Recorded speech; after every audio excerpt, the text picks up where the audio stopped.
under the endless expanse of the Montana sky, where the wind whispers through golden wheat fields and the stars shine brighter than anywhere else on Earth. A tragedy is about to shatter the peace of a ranching family forever. John Mackenzie, a weathered cowboy who has worked the land for 3 generations, is about to face an enemy unlike any he could have ever imagined.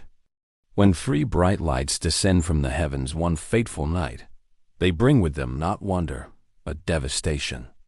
By dawn, John's 3 sons, his entire legacy, his reason for living lie dead in the fields they once tended. The killer is not human.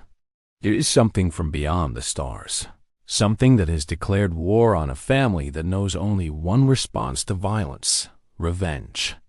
What follows is not just a story of loss and vengeance, but an epic confrontation between 2 worlds, 2 species, 2 fathers who have each lost everything. The war between families had just begun, and neither side would stop until justice or extinction was served. The Mackenzie Ranch stretched across 5,000 acres of prime Montana grassland, a kingdom of cattle and crops that had belonged to the family since 1887. John Mackenzie rose every morning at 4:30, just as his father had, and his grandfather before him. At 62 years old, his hands were calloused from decades of hard work, his face lined by sun and wind, but his eyes remained sharp and clear. He had 3 sons: Michael, the eldest at 35, who managed the cattle operations with the precision of a born rancher; Daniel, 32, who had studied agriculture and brought modern techniques to their traditional methods; and Thomas, the youngest at 28, whose gentle nature made him the best horseman John had ever known. Together, they had built something more than a successful ranch. They had created a legacy that would endure for generations to come. The night of August 15th started like any other. The family gathered for dinner in the large farmhouse kitchen, where John's late wife Mary's presence still lingered in every carefully chosen decoration and well-worn recipe. Michael talked about the new breeding stock they needed to purchase. Daniel shared research about drought-resistant crops, and Thomas entertained them with stories about breaking in the wild Mustang he'd rescued from the northern pastures. John sat at the head of the table, contentment warming him more thoroughly than the coffee in his mug. This was everything he had ever wanted: his sons healthy and strong, working together, carrying forward the Mackenzie name with pride and purpose. But at exactly 11:47 that night, everything changed.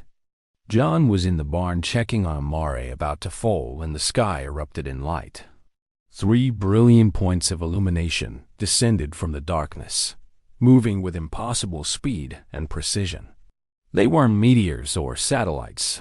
Their movements were too controlled, too purposeful. John stepped out of the barn, his heart pounding with a mixture of awe and inexplicable dread. The lights hovered above the eastern pasture, where his sons had been working late to repair storm-damaged fencing. For 30 seconds, the lights pulsed with an otherworldly blue-white radiance that turned night into day. Then came a sound unlike anything John had ever heard, a high-pitched frequency that seemed to vibrate through his bones and teeth, making his ears ring and his vision blur. The lights rose suddenly, accelerating to impossible speeds before vanishing into the star-filled sky. Silence rushed back in, oppressive and complete. John stood frozen, every instinct screaming that something terrible had just occurred. He grabbed his rifle from the barn, more out of habit than any belief it would be useful, and jumped into his truck. The drive to the eastern pasture took only 5 minutes, but it felt like an eternity. His headlights cut through the darkness, illuminating the fence posts his sons had been repairing. The tools were scattered on the ground, the work unfinished, and then he saw them. Michael lay on his back, his eyes open and staring at the sky. Daniel was 20 feet away, collapsed beside the fence line. Thomas had fallen near the truck they'd been using, his hand still reaching toward the door handle. John abandoned his vehicle and ran to them, falling to his knees beside Michael first. There were no visible wounds, no blood, no signs of violence, but his eldest son wasn't breathing. John's hands shook as he checked for a pulse, finding nothing. He moved to Daniel, then Thomas, denial and horror warring in his chest. All three of his sons were dead. Their bodies were still warm, but utterly lifeless, as though some invisible force had simply switched off the spark that animated them.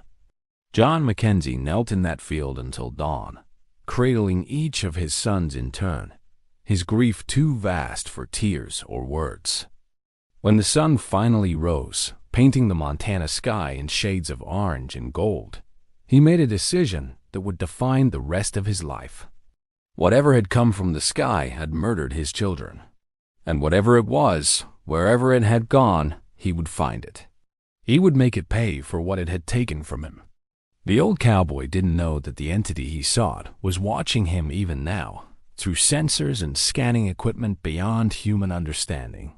He didn't know that his sons' deaths had been deliberate, calculated, and personal. He didn't know that somewhere in the darkness between stars, another father grieved for his own lost children and blamed John Mackenzie for their deaths. The authorities arrived by mid-morning. Sheriff Tom Bradley and his deputy, along with an ambulance and the county medical examiner. John had known Tom since they were boys, had watched him grow from a troublemaker into a decent lawman. But when Tom looked at the three bodies lying in the field, examined the scene with its complete lack of evidence, and listened to John's story about lights in the sky, his expression became guarded and concerned. The medical examiner, Dr. Sarah Chun, was thorough and professional, but after an hour of examination, she could only shake her head. There were no marks, no toxins she could immediately identify, no explanation for how three healthy men in the prime of their lives could simply die simultaneously. She ordered the bodies transported to the state forensics lab in Billings, promising a full autopsy, but her eyes told John what she couldn't say aloud. This was beyond her experience. In the days that followed, John's world transformed into a nightmare of bureaucracy and suspicion. The FBI arrived, clean-cut agents in dark suits who asked the same questions over and over, their tone suggesting they thought John knew more than he was saying. They collected soil samples, took photographs, interviewed neighbors who lived miles away. None of the surrounding ranches had seen the lights. None of the expensive equipment the FBI deployed found any unusual radiation, chemical residue, or electromagnetic anomalies. The official report began to take shape. 3 men had died of sudden cardiac arrest. Cause unknown? Possibly environmental factors or a genetic condition that had somehow affected all 3 brothers simultaneously. The lights John described were attributed to stress-induced hallucinations brought on by discovering his sons' bodies. John knew the truth was being buried beneath layers of rational explanation and institutional denial.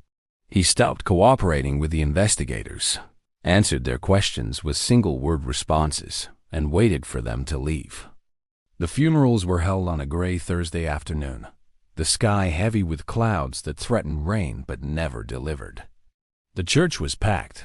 The Mackenzies were well-known and well-liked, but John barely registered the faces or the condolences. He stood beside 3 caskets containing his entire future and felt something inside him calcify into pure focused purpose. Grief would come later. Revenge came first. At night, John began his own investigation. He spent hours on the internet, falling down rabbit holes of UFO sightings, alien encounters, and government conspiracies. Most of it was obvious nonsense, blurry photographs and wild theories spun by people desperate for attention or explanation. But some accounts sucked him with the force of recognition. A farmer in Kansas whose livestock had been killed by strange lights. A family in Oregon who had found their daughter dead in a field with the same inexplicable lack of cause. A rancher in New Mexico who swore something not human had attacked his property. In each case, the authorities had found nothing, explained nothing, and moved on. But John saw the pattern. Rural areas, isolated incidents, victims left without marks or obvious cause of death, and witnesses describing lights in the sky. He reached out to these people, carefully at first, identifying himself only as someone who had experienced something similar. A network began to form, fractured and fragmented, but united by shared trauma and official dismissal. An engineer named Marcus Reeves, who had lost his wife to a similar incident in Idaho, had built sophisticated scanning equipment from modified radio telescopes and satellite receivers. A former Air Force pilot named Linda Vasquez tracked unusual aerial phenomena across the western United States, correlating sightings with other strange events. And there was Dr. Robert Chun, Sarah's brother and a theoretical physicist at Berkeley, who risked his career by suggesting that what people were seeing might be actual extraterrestrial craft, not weather phenomena or secret military projects. Together, they developed a theory that made John's blood run cold. The incidents weren't random. They followed patterns, routes that suggested systematic exploration or mapping. The victims weren't chosen arbitrarily in almost every case. They were property owners, people whose families had worked the same land for generations. Dr. Chun proposed something that sounded like science fiction, but fit the evidence. What if an alien species was preparing for colonization, eliminating potential resistance before establishing a foothold? What if the lights were advanced scouts and the deaths were strategic removals of anyone who might defend their territory? John's ranch became an operations center. Marcus installed his scanning equipment in the barn, turning it into a makeshift observatory. Linda brought her files and maps, covering the farmhouse walls with red pins marking incidents and lines connecting them into disturbing patterns. Dr. Chun arrived on sabbatical, officially to grieve with his sister, but actually to help coordinate what was becoming a civilian resistance.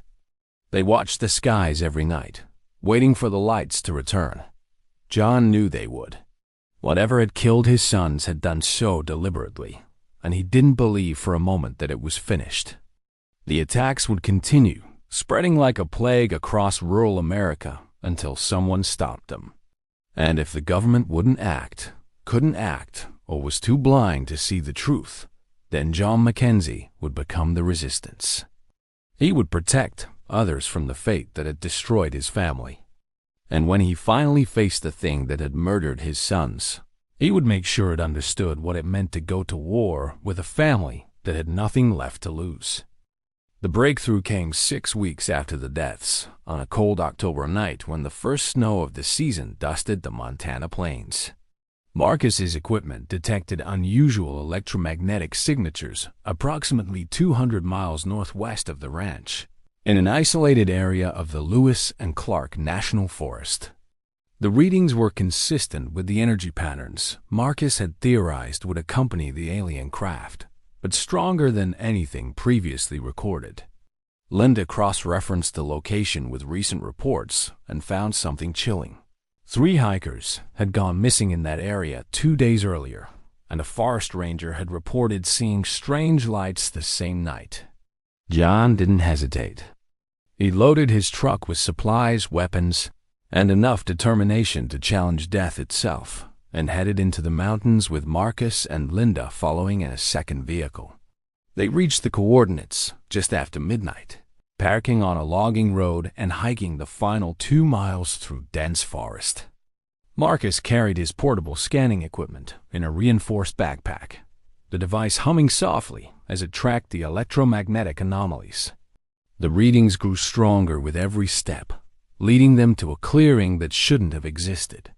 The trees surrounding it were blackened and dead, their branches twisted into unnatural shapes. The ground itself looked wrong. The soil had a strange, glassy quality, as though it had been superheated and then rapidly cooled. And in the center of the clearing sat something that stopped John's heart, a craft. It was smaller than he'd expected, roughly the size of a school bus, but its design was utterly alien. The hull appeared to be made of a material that absorbed light, creating an almost painful absence of reflection. Geometric patterns covered its surface, shifting and rearranging themselves in ways that hurt to look at directly. There were no visible seams, no engines or windows, nothing that resembled human technology. Marcus's scanner went berserk, the reading spiking so high that he had to manually override safety limits to keep it functioning. Linda raised her camera, documenting everything with shaking hands. John simply stared, feeling the weight of his rifle against his shoulder and knowing, with absolute certainty, that bullets would be useless against this thing. Then the craft opened. There was no door sliding aside or hatch lowering. The hull simply became permeable, reality parting like a curtain to reveal an interior that seemed larger than the exterior dimensions could possibly contain. A figure emerged, and John's mind struggled to process what he was seeing. It was vaguely humanoid in shape, standing perhaps 7 feet tall, but wrong in every detail. Its skin had the texture of volcanic glass, smooth and dark, with veins of light pulsing beneath the surface. It had 4 arms, each ending in hands with too many fingers. Its head was elongated, featuring sensory organs that might have been eyes but seemed to perceive far more than the visible spectrum. When it moved, there was an efficiency and grace that made human movement seem clumsy and awkward by comparison. The being looked directly at John, and he felt something brush against his consciousness. Not telepathy exactly, but a sense of awareness, of being perceived and understood on a level that bypassed language entirely. The being's attention felt vast and ancient, carrying the weight of civilizations far older than humanity. For a moment, John glimpsed something in that alien mind: purpose, calculation, and unmistakable grief. This creature was not a mindless predator or an emotionless machine. It was intelligent, conscious, and driven by motivations that John could almost but not quite comprehend.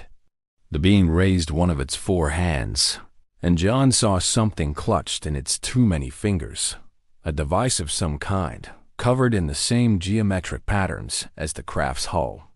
What happened next occurred in seconds, but felt like hours. The device emitted a pulse of energy, and Marcus screamed, his scanner exploding in a shower of sparks and molten plastic. Linda's camera shattered, and she staggered backward, blood streaming from her nose. John felt the pulse wash over him, a sensation like ice water and electricity combined, freezing his muscles and setting his nerves on fire. He tried to raise his rifle, but his arms wouldn't respond. The being moved forward with liquid grace, stopping a few feet away from John. It tilted its head in what might have been curiosity or assessment, and John felt that alien consciousness brush against his again, deeper this time, sifting through his memories like someone flipping through photographs. The being found what it was looking for: John's memories of his sons, Michael laughing at the dinner table, Daniel teaching his nephew to ride a horse, Thomas playing guitar on the front porch at sunset. The alien lingered on these images, and John felt its emotional response, a surge of recognition and something that could only be described as rage. Suddenly, understanding crashed through John's consciousness like a lightning strike. This being wasn't here to conquer or colonize. It was here for the same reason John would have traveled to the ends of the earth: revenge. Somehow, someway, John or his family had killed this creature's offspring, and now it had come to balance the scales. The murders of Michael, Daniel, and Thomas hadn't been random acts of alien violence. They had been calculated vengeance from a father who had lost his own children. The being released its mental grip, and John collapsed to his knees, gasping for air. When he looked up, the alien was retreating to its craft, its purpose apparently fulfilled now that John understood. But as the hull began to close, the being paused and turned back. It raised one hand in what might have been a gesture of acknowledgement or challenge, and John felt a single concept impressed directly into his mind: incomplete. The craft rose silently into the air, accelerating to impossible speeds before vanishing into the night sky. John knelt in that burned clearing, his friends unconscious beside him, and realized with mounting horror that his understanding had come too late. The alien father believed John's family had killed its children. It had taken its revenge by killing John's sons. But it wasn't satisfied.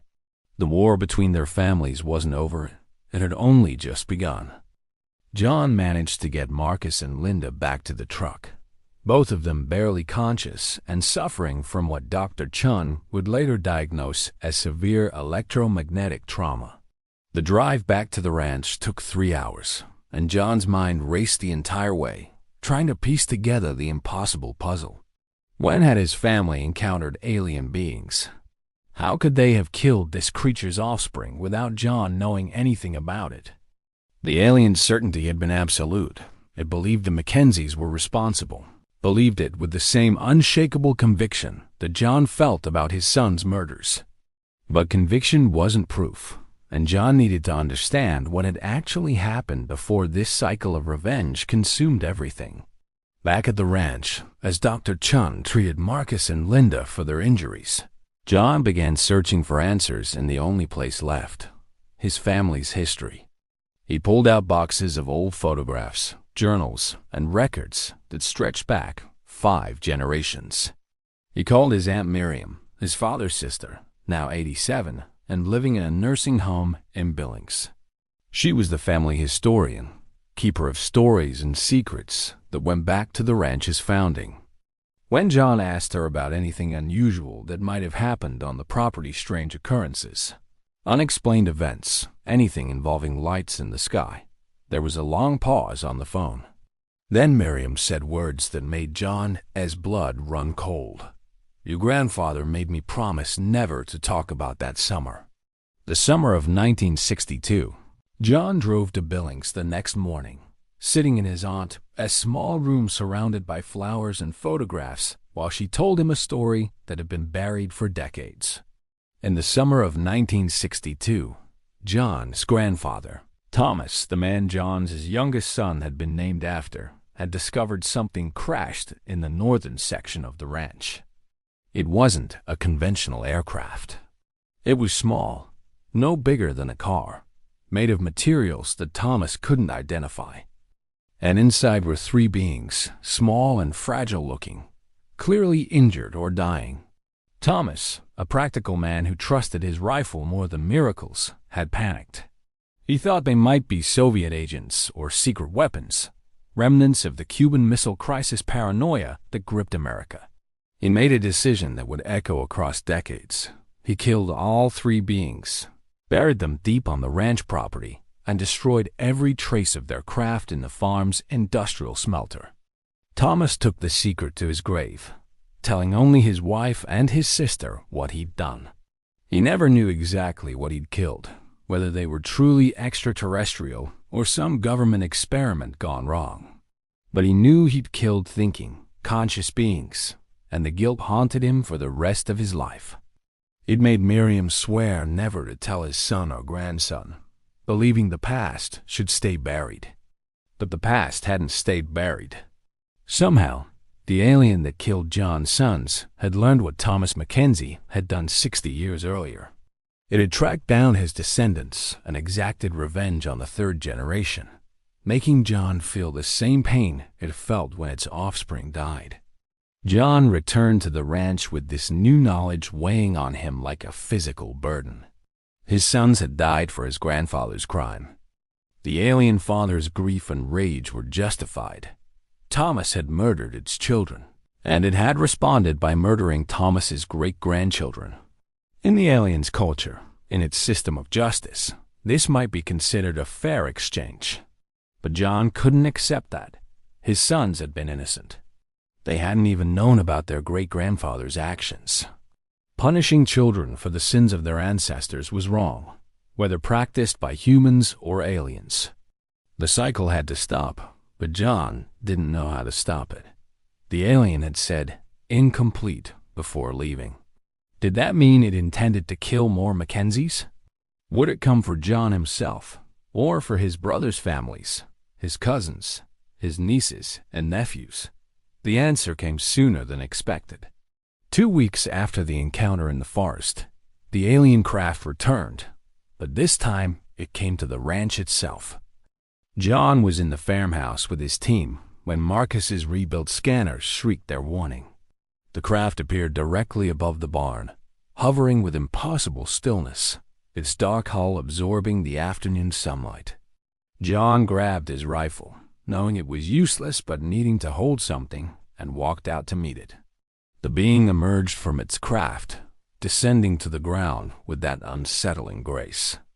It carried no weapons that John could see, but its 4 arms were positioned in what might have been a defensive posture, and the light pulsing beneath its skin flickered in patterns that suggested agitation or anger.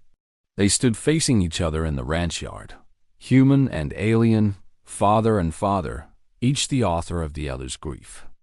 John felt that mental touch again, and this time he didn't resist it. He let the being see everything: his discovery of his son's bodies, his investigation, his encounter with the craft, and most importantly, his conversation with his aunt. He let the alien see that John hadn't known about Thomas's crime, that Michael, Daniel, and Thomas had been innocent of any wrongdoing. He let the alien feel his grief, which mirrored the being's own loss so perfectly that they might have been the same emotion, transmitted across species and space. The alien responded by sharing its own story, impressions and concepts rather than words, but clear enough for John to understand. Its 3 offspring had been scientists, explorers, barely adults by their species standards. They had been studying Earth, documenting human civilization, when something had gone wrong with their craft. They had crashed on what they thought was empty land, injured and waiting for rescue. Thomas Mackenzie had found them first, and instead of offering help, he had killed them. The alien father had spent 60 years searching for the truth about what happened to its children, tracking fragmentary evidence across light years and decades until it finally identified the Mackenzie Ranch as the site of their deaths. It had come to Earth expecting to find Thomas, the actual murderer, and had been shocked to discover that Thomas was long dead. So it had done what its culture demanded. It had balanced the scales by taking Thomas as descendants, assuming that human familial bonds worked the same way as its own species. But now, seeing John's memories, the alien understood the truth that John had also learned. They were both victims of a misunderstanding that had metastasized across generations into mutual tragedy. Thomas had killed the alien's children out of fear and ignorance, not malice. The alien had killed John's sons following the justice system of its own culture, not understanding that humans don't share collective family guilt. Neither act had been right, but both had seemed justified to their perpetrators in the moment. And now 2 fathers stood in a ranch yard, each having lost everything that mattered, and neither knowing how to move forward. The alien's final impression was a question, simple and profound. Resolution? John had no answer, but he knew that if they didn't find one, the violence would continue, spreading and escalating until it consumed both their families entirely. John's response came not from words, but from action. He gestured for the alien to follow him, and after a moment's hesitation, it did. John led it across the fields to the northern section of the ranch, the most remote and untouched area of the property. It took them 2 hours of walking, the alien moving with its fluid grace while John trudged through grass and over fences, heading toward a place he'd only been a handful of times in his life. His grandfather had planted a grove of pine trees there in 1963, ostensibly as a windbreak. But John now understood the true purpose. It had been a memorial, a living marker for the graves Thomas could never acknowledge publicly. John stopped at the center of the grove and pointed to the ground. The alien stood still for a long moment, then knelt with emotion that conveyed such profound sorrow that John felt tears burning in his eyes for the first time since his son's deaths. The being placed all 4 hands on the earth, and light pulsed from its skin into the ground, some kind of scanning or sensing technology beyond human understanding. When it stood again, John saw that the patterns of light beneath its skin had changed, flickering in what might have been colors humans couldn't normally perceive. The alien had confirmed what John's research had suggested. Its children were buried here, their remains still present after 6 decades. What happened next would have seemed impossible if John hadn't witnessed it himself. The alien raised its arms, and the earth began to move. Not violently, but with precision, soil and rock lifting and separating as though obeying some invisible command. 3 forms emerged from the ground, preserved in crystalline matrices that had protected them from decay. The alien's offspring, looking almost identical to their parent but smaller, more delicate, their dark skin no longer pulsing with light. The alien father gathered them, cradling all 3 in its forearms with infinite gentleness, and the sound it made, a resonance that John felt in his chest rather than heard with his ears, was unmistakably a cry of grief that transcended language and biology. John stood silently, bearing witness to pain that matched his own. Minutes passed, or maybe hours' time seemed meaningless in that grove of pine trees, where 2 species met and shared sorrow. Finally, the alien turned to John, and without the need for any technology or telepathy, they understood each other perfectly. The alien wanted to take its children home, to bury them according to its species' traditions, in whatever place among the stars they came from. And John wanted the same thing. His sons laid to rest with the honor and love they deserved, free from the shadow of his grandfather's crime. But the alien had something else to share, one final piece of information that changed everything. Through impressions and sensations, it showed John that it wasn't alone. There were others of its kind on Earth, part of a larger mission that John's team had only glimpsed fragments of. But this particular alien was acting outside the parameters of that mission. Its quest for revenge had been personal, unauthorized, a violation of its own species' protocols. By coming here, by engaging directly with humans, by escalating violence instead of following proper channels, it had made itself an outcast among its own people. There would be consequences for what it had done: judgment, punishment, perhaps even execution according to the laws of its civilization. John saw an opportunity in that revelation, a chance to transform tragedy into something that might prevent future tragedies. He proposed something unprecedented: mutual accountability. John would gather the evidence of his grandfather's crime, document what Thomas had done, and present it to the world, or at least to the network of researchers and witnesses who might believe him. He would expose the Mackenzie family's shame, ensure that Thomas's act would be remembered and condemned. In exchange, the alien would present itself to its own people's authority, accept judgment for its unauthorized revenge, and work to establish protocols for future contact between their species. Both families would face consequences for their actions, but those consequences would be channeled through justice systems rather than cycles of vengeance. The alien considered this proposal, its body language unreadable, but its presence suggesting deep contemplation. Finally, it communicated agreement with one addition. Before they faced their respective authorities, they would perform a ceremony together, a ritual that combined elements from both their cultures to honor all the dead, the alien's 3 offspring and John's 3 sons. Neither fathers had the power to bring back the lost, but they could ensure those deaths meant something beyond perpetuating violence. They spent the next 3 days preparing. John contacted Dr. Chun, Marcus, Linda, and the rest of the network, bringing them to the ranch to witness and document what would happen. The alien used technology from its craft to create a memorial in the pine grove, a structure of light and matter that somehow existed in both physical and non-physical states simultaneously. John brought photographs of Michael, Daniel, and Thomas, along with personal items: Michael's hat, Daniel's research notes, Thomas's guitar. The alien brought crystallized essences of its offspring's consciousness, preserved somehow in the matrices that held their bodies, fragments of who they had been. On the evening of the 3rd day, as the sun set over the Montana plains, they held the ceremony. John spoke about his sons, his voice breaking as he shared memories of their lives, their dreams, the futures they would never experience.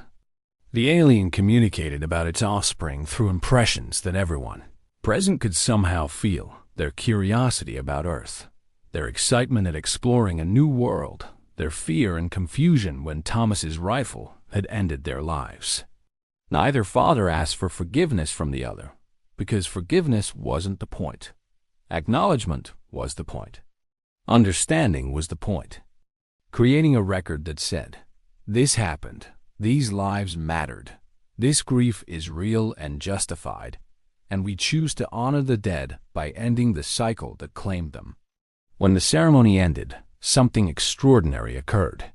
The alien's craft descended, but this time it wasn't alone. 3 more ships appeared, larger and more elaborate, arranged in a formation that suggested authority. The alien father looked at John one final time, a gaze that carried no hostility, only weary recognition of shared loss. Then it entered its craft with the crystallized remains of its offspring, and all 4 ships rose into the night sky. They hung there for a moment, clearly visible to everyone on the ranch, and undoubtedly to anyone within 100 miles with eyes to see. It was a deliberate revelation, a way of forcing both species to acknowledge that contact had been made, that the age of human isolation was over. Then the ships accelerated beyond the speed of sound, beyond the speed of anything human technology could track, and disappeared among the stars. John watched them go, knowing that the alien father was flying toward judgment, possibly toward death, carrying its children home. And John remained on Earth, preparing to face his own reckoning, hoping that from these tragedies, both species might learn to build something better than war. The aftermath unfolded exactly as John had expected and feared. The 4 ships' appearance had been witnessed by hundreds of people, recorded on dozens of phones and cameras, impossible to dismiss or deny. The government could no longer maintain the comfortable fiction that UFOs were weather balloons or mass hysteria. Within 48 hours, John's ranch was surrounded by military vehicles, federal agents, and a media circus that threatened to consume everything. John surrendered peacefully, turned over all the evidence he'd collected, and told the truth about what had happened: his grandfather's crime, the alien's revenge, and the ceremony that had ended the cycle of violence. They didn't believe him at first, of course. They thought he'd suffered some kind of psychotic break. That grief had broken his mind and led him to construct an elaborate fantasy. But the evidence was undeniable. The memorial in the pine grove emitted energy signatures that no human technology could produce. Soil samples from the burial site contained molecular structures that didn't exist on Earth. Marcus's scanner data, Linda's photographs, Dr. Chen's documentation, all of it pointed to the same impossible conclusion. Humans had made contact with an intelligent alien species, and the first exchange had been one of mutual grief and violence. The investigation lasted months, and during that time, John's life became public property. His face appeared on every news channel, his family's history dissected by journalists and conspiracy theorists alike. Some called him a hero for preventing an interstellar war. Others blamed him for not stopping his grandfather's crime that had started the whole tragedy. Many simply didn't believe any of it, insisting it was all an elaborate hoax, despite the physical evidence that government scientists couldn't explain away. John endured it all with the stoic patience of a man who had already lost everything that mattered. The opinions of strangers meant nothing compared to the weight of his actual grief.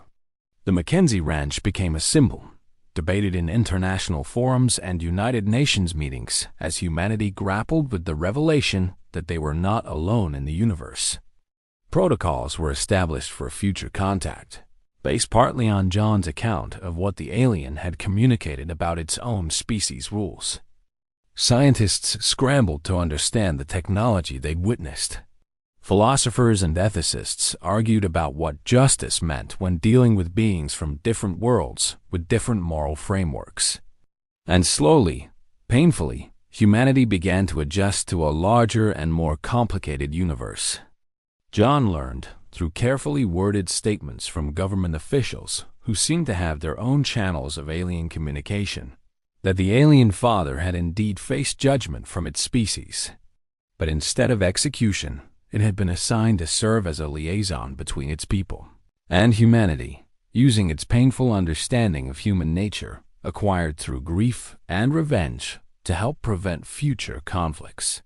The alien's personal tragedy had qualified it to help both species navigate the dangerous waters of first contact. It was fitting, John supposed, that someone who had experienced the worst of human-alien interaction would work to create better ones. Trauma had a way of producing either wisdom or destruction, and this alien had apparently chosen wisdom. As for John, he eventually returned to the ranch after the investigation concluded, though it took a year before the government and media finally left him alone. The land was the same, but everything else had changed. He couldn't work the fields without remembering his son's laughter echoing across them. He couldn't enter the barn without seeing Michael teaching Thomas how to repair an engine. Every corner of the property held ghosts of the family he'd lost. But he stayed, because leaving would have been a betrayal of their memory. The Mackenzies had worked this land for 5 generations, and John would not be the one to abandon it, no matter how much it hurt to remain. On quiet nights, John sometimes walked out to the pine grove where the aliens' memorial still stood, its subtle luminescence visible only in complete darkness. He would sit beneath the trees his grandfather had planted and think about the strange path that had brought 2 fathers together across the vast emptiness of space. Both had loved their children, absolutely. Both had lost them to violence. Both had wanted revenge, had acted on that desire, and had discovered that revenge solved nothing. The ancient human cycle of eye for an eye, tooth for a tooth, extended far beyond Earth, apparently, but so did the possibility of breaking that cycle through understanding and choice. Dr. Chun visited regularly, bringing updates about the scientific community's ongoing efforts to understand the technology and implications of contact. Marcus and Linda moved to the ranch permanently, turning it into an unofficial research station where they continued monitoring for signs of alien activity. The network that had helped John track down the truth evolved into something larger, an organization dedicated to preparing humanity for peaceful coexistence with extraterrestrial species. They used John's story and the alien father's story as a teaching tool, a cautionary tale about what happens when fear and grief override reason and compassion. John never remarried, never had more children, never fully recovered from his losses. But he found purpose in his work with the organization, traveling to speak at conferences and schools, telling his story again and again with the hope that it might prevent future tragedies. He always included both sides, his grandfather's crime and the alien's revenge, the human perspective and the alien perspective, the failures and the ultimate resolution. He made people uncomfortable with his refusal to simplify the story into heroes and villains, his insistence that both species had been wrong and both had been right, depending on the frame of reference. Years passed, and John grew old on the ranch, his hair turning white, his body slowing down, but his mind remaining sharp and focused. He never saw the alien father again, though he sometimes received communications that seemed to come from it, dreams that felt too vivid to be dreams, impressions that felt like memories that weren't his own.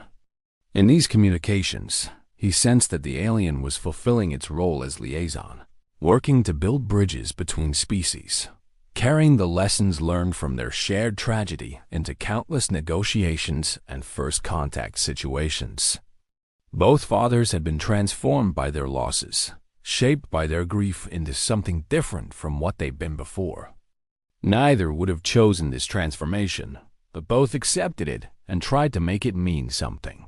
On John's final night, he was 87 years old, the same age as Aunt Miriam had been when she'd revealed the family secret. Something extraordinary happened. He lay in his bed in the old farmhouse, his body finally giving out after decades of hard work and harder grief. And he felt that familiar mental touch one last time. The alien father was there, not physically, but in consciousness, bridging the impossible distance between Earth and whatever world it now called home. There were no words, but John understood. The alien was dying too, its lifespan reaching its natural end, and it reached out to the only being in the universe who truly understood what it had experienced. They shared their final moments across the void of space. Two fathers who had started as enemies and ended as something unprecedented, not quite friends, but connected by bonds forged in tragedy and transformation. John felt the aliens' gratitude for the ceremony they had performed, for choosing understanding over continued violence. The aliens shared its satisfaction that their story had indeed prevented conflicts, had given both species a template for how to handle the inevitable misunderstandings that arise when different worlds collide. They had paid a terrible price for that template, both of them, but their children's deaths had not been meaningless. That was the best either of them could hope for. As dawn broke over the Montana plains, painting the sky in shades of gold and rose, John Mackenzie took his last breath. The monitoring equipment that Marcus had maintained for decades registered a massive surge of energy from the memorial in the pine grove at the exact moment of John's death. A burst of light that was captured by satellites and seen by observers hundreds of miles away. Scientists would debate its meaning for years afterward, but those who had known John understood. It was the alien father's farewell, a final acknowledgement of the bond between them. A signal visible across light years that said some connections transcend biology, culture, and even death itself. John was buried in the small cemetery on the ranch property, next to the graves of his 3 sons. The funeral was attended by hundreds, scientists and ranchers, government officials and conspiracy theorists, people whose lives had been touched by his story in ways large and small. Dr. Chun, now elderly himself, delivered a eulogy that captured what John had represented. A man who had experienced the worst that first contact could offer, but had chosen to transform that experience into wisdom rather than hatred. Marcus and Linda, both in their 70s, spoke about John's dedication to preventing future tragedies, his refusal to let grief make him cruel or bitter. But the most moving moment came when the ceremony ended and everyone prepared to leave. The sky above the ranch suddenly filled with light, not threatening this time, but beautiful, arranged in patterns that clearly conveyed intention and meaning. Dozens of alien craft, representing not just the species that had killed John's sons, but others, different civilizations that had been watching humanity's first stumbling steps into the wider galactic community. They had come to honor John Mackenzie, the human who had helped teach both his species and theirs that justice could take forms other than revenge. That grief could be channeled into building rather than destroying. The ships remained for exactly 3 minutes, long enough for everyone present to see them clearly, to understand that this was deliberate communication, a gesture of respect from species that humanity was only beginning to understand. Then they departed, vanishing into the sky with the same impossible speed that John had first witnessed on that terrible night when his sons died. The message was clear. John's choice and the alien father's choice had mattered. They had changed the course of multiple civilizations' interactions with each other.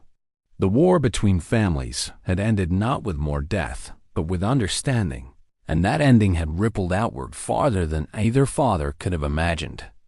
The Mackenzie Ranch remained in the family. Distant cousins took over its management, turning it into both a working farm and a memorial site.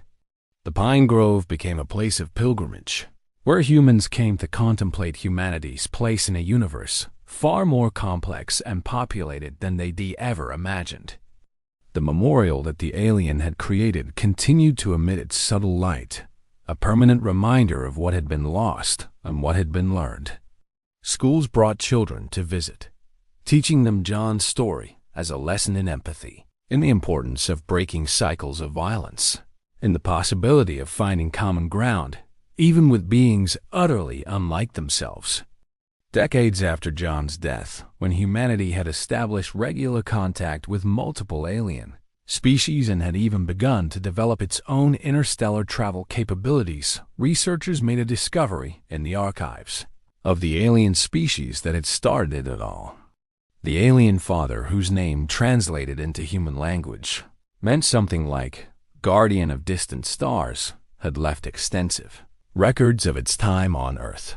These records had become foundational texts in its civilization's approach to first contact scenarios, required reading for anyone whose work might bring them into interaction with newly discovered species.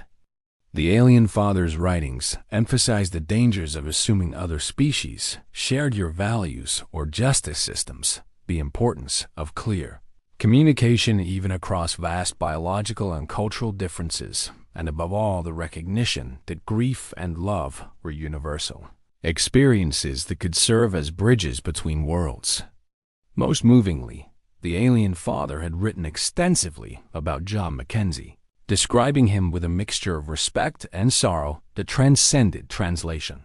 It had recognized in John a kindred spirit, someone who had loved deeply and lost profoundly, someone who had every reason to choose hatred, but had instead chosen understanding. The alien father's final entry, written shortly before its own death, contained a phrase that became famous across multiple civilizations. We were enemies who became witnesses to each other's pain, and in that witnessing, we found the only path to peace. Back on Earth, in the small town near the Mackenzie Ranch, they erected a statue in the central square. It depicted not John alone, but two figures, a human father and an alien father, standing face to face, their body language suggesting both confrontation and connection.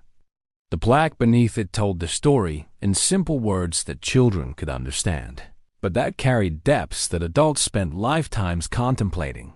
Here we remember John Mackenzie, and guardian of distant stars, who lost their children to violence born of fear and misunderstanding.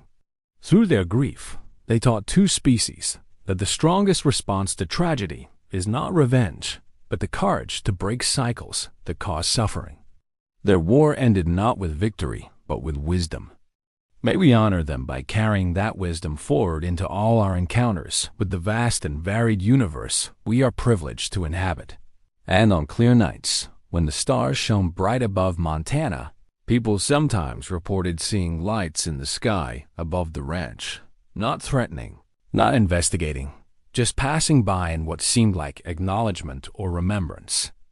Whether these were alien craft making pilgrimages to the site where their own civilization as approached the contact had been forever changed, or simply the human tendency to find meaning in the movement of distant lights, no one could say for certain. But it comforted people to believe that somewhere out among those stars and civilizations, humanity was only beginning to know the story of two fathers, and their terrible transformative encounter was still being told, still teaching the hardest lesson that any intelligent species must learn, that justice and mercy, grief and forgiveness, revenge and reconciliation are choices that define not just individuals, but the future of worlds.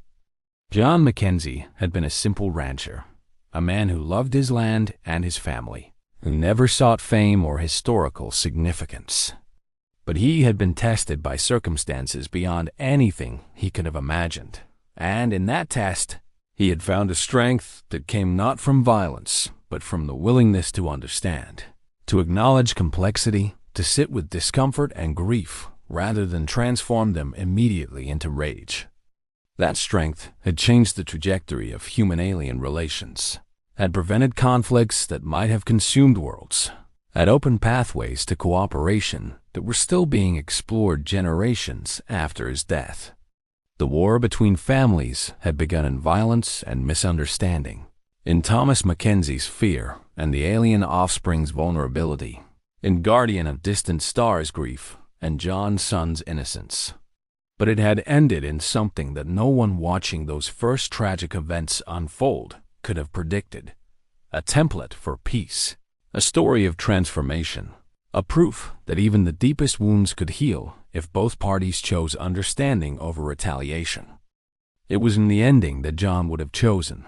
He would have given anything to have his sons back, just as Guardian of Distant Stars would have sacrificed anything to restore its offspring. But given the reality they faced, given the losses they couldn't undo, they had created the best ending possible, one that honored the dead by protecting the living, that transformed grief into wisdom, that turned a war between families into a foundation for peace between worlds.